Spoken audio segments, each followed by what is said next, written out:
السلام علیکم ناظرین، میں ہوں عامر صدیقی، پروگرام مڈ نائٹ ٹاک میں ود عامر صدیقی۔ آج کا پروگرام تعلیم سے وابستہ لوگوں کے شعبے سے متعلق ہے، اور یہ شعبہ ہے private school versus government school.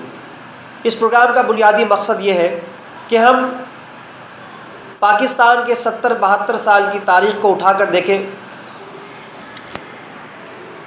تو جب پاکستان آزاد ہوا تھا تو اس وقت جو پاکستان کی فیڈرل منسٹرز اور پروونشل منسٹرز تھے،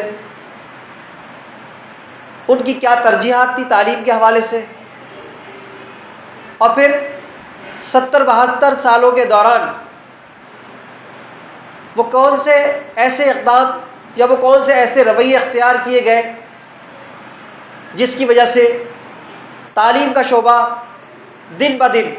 بدحالی کا شکار ہوتا گیا، اور یہ بدحالی یہاں تک آن پہنچی کہ آج ہم تعلیمی شعبوں کی بندش کو 4 سے 5 اور 6 ماہ گزر چکے ہیں،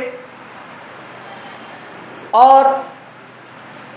وفاقی لیول پر اور صوبائی لیول پر کوئی خاطر خواہ ایسی اور ایسے احسن اقدام نہیں اٹھائے گئے جس سے کہ پاکستان کے وزیر اعظم عمران خان صاحب اور پاکستان کے تمام وہ مقتدر ادارے جو کہ پاکستان کے ستون سمجھے جاتے ہیں، انہوں نے کوئی ایسا فیصلہ کیا ہو کہ جس سے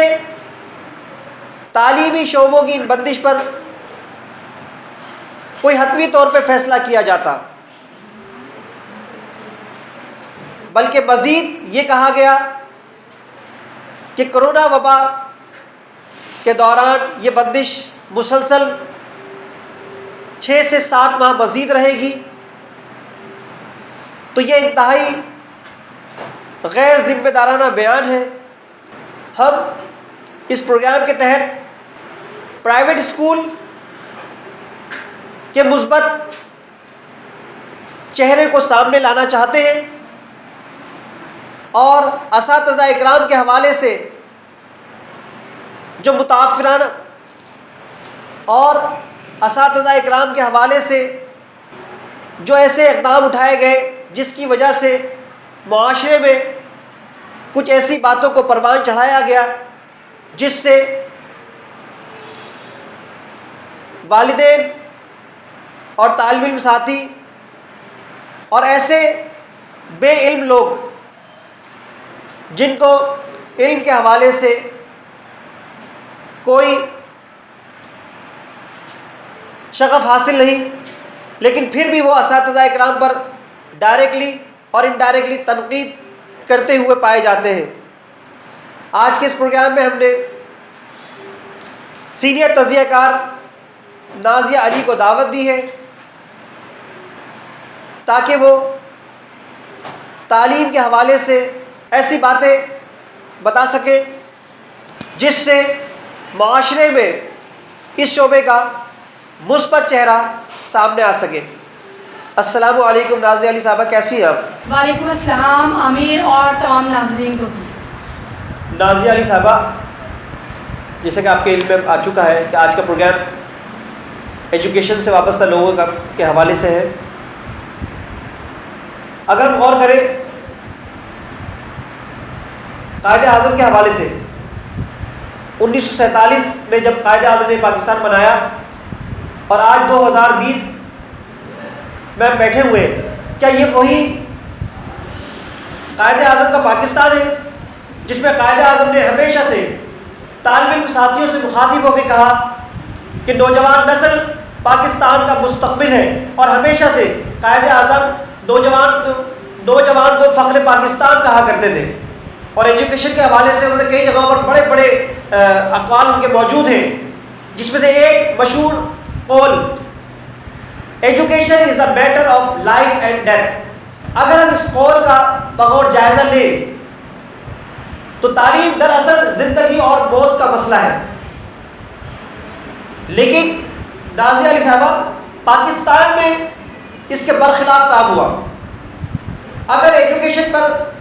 روز اول سے وہی طریقے سے کام کیا جاتا جو قائد اعظم کا ویژن تھا تو میرے خیال میں پاکستان آج سن 2020 کے اندر اس پوزیشن میں نہیں ہوتا کہ یہاں پر تعلیمی اداروں کو لفظ مافیا کے طور پر بھی استعمال کیا جاتا ہو اور ان کے حوالے سے مختلف قسم کی عطیت. آج کا پہلا سوال ہم آپ سے کرنا چاہیں گے کہ ٹیلی ویژن پر ایسے قابل قدر اساتذہ اکرام اور تعلیم سے وابستہ لوگوں کے چہرے اب نظر نہیں آتے، ایسا کیوں؟ پہلا تو میں آپ کا ایک سوال کا جواب دوں گی کہ پاکستان بنتے ہی 47 میں پاکستان وجود میں آیا تھا اور 48 میں جو ہے پہلا کمیشن جو ہے تعلیم پہ بنایا گیا کہ فوری طور پر جو ہے. اور میں آپ کو یہ بھی بتاؤں قرارداد مقاصد کا جو سب سے پہلا اور دوسرا جو پیراگراف ہے اس میں تعلیم ہی سے متعلق جو ہے کام کیا گیا، بات چیت کی گئی، غور و فکر کیا گیا. تو یعنی کہ تعلیم کو قائد اعظم نے اور اس وقت کے دانشوروں نے کتنی اہمیت دی تھی، جو سب سے پہلے قرارداد پاکستان اور اس کے بعد 48 میں کمیشن بنایا گیا. وہ کمیشن آپ پڑھیں تو بہت زبردست بنا تھا. لیکن آپ نے بات کی قائد اعظم کی کال کی، پھر میں آپ کی جواب کی طرف آؤں گی کہ تعلیم جو ہے زندگی اور تعلیم موت ہے. تو آپ کو جو نظر آ رہا ہوگا کہ چائنا میں بھرپور تعلیم ہے، تعلیم پہ توجہ ہے. تو چائنا کس طریقے سے وبا سے نکلا،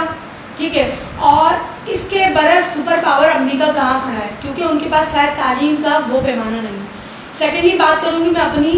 اپنے ملک کی، پاکستان کی. تو آپ دیکھیں تعلیم جو ہے یا تو زندگی ہے جیسے چائنا، یا تو موت ہے جیسے پاکستان. آپ دیکھ رہے ہیں کتنی خوشیاں ہو رہی ہیں، کتنے لوگ بے روزگار ہو چکے ہیں، تعلیم میں بہت کچھ ہو چکا ہے. تو یہ بھی جو ہے قائد اعظم کا جو کال تھا وہ ہمارے سامنے پورا اتر گیا اور آنے والی نسلوں کو تاریخ بتائے گی کہ تعلیم کیسے زندگی تھی اور کیسے موت تھی.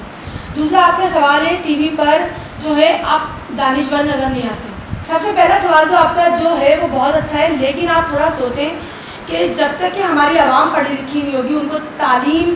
اور شعور نہیں ہوگا، تو تب تک وہ کیا جانیں کہ کون ٹی وی پہ بول رہا ہے کون نہیں بول رہا. ایک تو بہت مخصوص تعداد میں ہمارے پاس تعلیم یافتہ طبقہ ہے، بہت مخصوص. لیکن کیونکہ جے ڈی نیوز جو پروگرام کرتا ہے وہ پاکستان کے 65% ان بچوں کے لیے کر رہا ہے جو کہ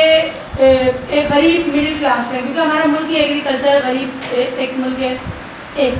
تو اب میں اس کے حوالے سے یہ بات کرنا چاہوں گی کہ آپ مجھے یہ بتائیں عامر، کسی دور میں میرے بچپن میں اگر میں جاؤں، آپ کے بچپن میں بھی ایک یا دو ایک ٹیلی ویژن تھا، پی ٹی وی یا کوئی ایک آدھا اور تھا، یہی ہے، پھر جیو آیا. تو اس وقت آپ نے دیکھا ہوگا کہ کافی لوگ ٹی وی کے آگے بیٹھتے تھے اور سنتے تھے، اور کچھ نہ کچھ آ رہا ہوتا تھا، کچھ نصیحت آموز ڈرامے بچوں کے اور فلمیں یا جو بھی. اب ہم دیکھتے ہیں کہ 100 سے زیادہ چینل ہو گئے، ویب چینل بہت سارے آ گئے، ہزاروں کی تعداد بلکہ لاکھوں کی تعداد میں آپ بانٹ سکتے ہیں. اور میڈیا حضرات میں تجزیہ نگار بڑھتے جا رہے ہیں، اینکر حضرات بڑھتے جا رہے ہیں. لیکن مجھے صرف عامر ایک سوال کا جواب دیں، اس میں ہی آپ کا جواب ہے کہ ٹی وی پر ماہرین نظر کیوں نہیں آتے. کیا ان تمام اینکرز نے، اگر میری بات بری لگے تو معذرت، تمام تجزیہ نگاروں نے، تمام بڑے صحافی حضرات نے جو کہ اس وقت ارب پتی، ان کے بچے بہترین اسکول میں پڑھ رہے ہیں، ان کو بہترین تعلیم، بہترین آفس، بہترین گھر میسر ہے، انہوں نے کیا کبھی ایسا سوچا کہ پاکستان کے کوئی 2 لاکھ اسکولوں میں سے 100 نہیں، 10 نہیں، 20 نہیں، 5 گورنمنٹ اسکول جو ہیں وہ اچھے کر دی ہوں اور ہم یہ کہیں کہ ہاں وہاں معیاری تعلیم ہے؟ یا ان کی سوچ نے ہمارے نوجوان طبقے کی یوتھ میں کچھ چینجنگ لائے ہوں، انقلاب لائے ہوں تعلیم کے حوالے سے؟ ایسا ہمیں کچھ نظر نہیں آتا. تو جو آپ کا سوال ہے کہ ماہرین نظر کیوں نہیں آتے، ماہرین اس لیے نظر نہیں آتے کہ اگر میں اب یہاں پہ پروگرام کر رہی ہوں تجزیہ نگاری کا، مجھے جاوید بھائی میں یہ جھول جھال نظر آئے کہ میں کچھ کہوں اور وہ نہ کریں تو میں یہاں نہیں آؤں گی. اسی طریقے سے